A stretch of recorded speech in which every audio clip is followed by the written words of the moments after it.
চলো বন্ধুরা, তোমাদের সাথে একটা রেসিপি শেয়ার করব আজকে। আর এই রেসিপিটা আমি আজকে করব ডিমের ভর্তা।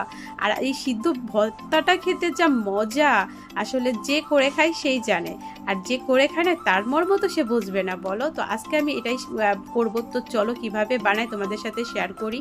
আর এই যে দেখো সিদ্ধ করা হয়ে গেছে, এখন তো আমি এটা ঠান্ডা করে নেব। আর এই যে দেখো গরম ডিম, এটা ঠান্ডা করার জন্য একটু ভেঙে দিলাম যে না গরম ভাবটা চলে যাক। এই তো এখন আমি হাত দিয়ে একটু একটু করে ভেঙে দিচ্ছিলাম, প্রচণ্ড গরম লাগতেছিল। এই তো এর ভিতরে একটু আমি পেঁয়াজ দিয়ে দিলাম, তার সাথে কিন্তু একটু দেবো লবণ।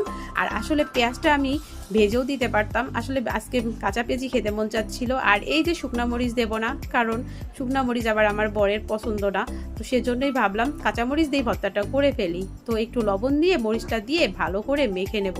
আসলে হাতে মাখতে গেলে কিন্তু গরম ভাবটা লাগে, কিছু করার নাই, ভালো তো খেতে গেলে একটু গরম ভাব লাগবেই। তো দেখো এই যে আমি কিন্তু মাখলাম, এখন এটা স্বাদ দ্বিগুণ করে দেবে সরষের তেল।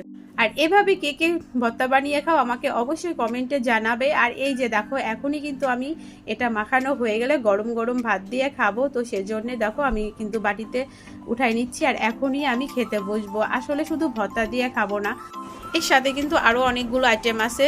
তো ভাবলাম ভর্তার আইটেমগুলোই অনেকগুলো, আসলে রাত্রে খেতে মন চাইছে, সেজন্যই এইগুলো আয়োজন করে ফেললাম। সাথে ডিম ভর্তা ছিল, পেঁয়াজ ভর্তা ছিল, সাথে ডাল ভর্তাও ছিল। খেতে কিন্তু খুব স্বাদ হয়েছিল। আবার কোনো রেসিপি চাইলে অবশ্যই জানাবে কমেন্টে। টাটা।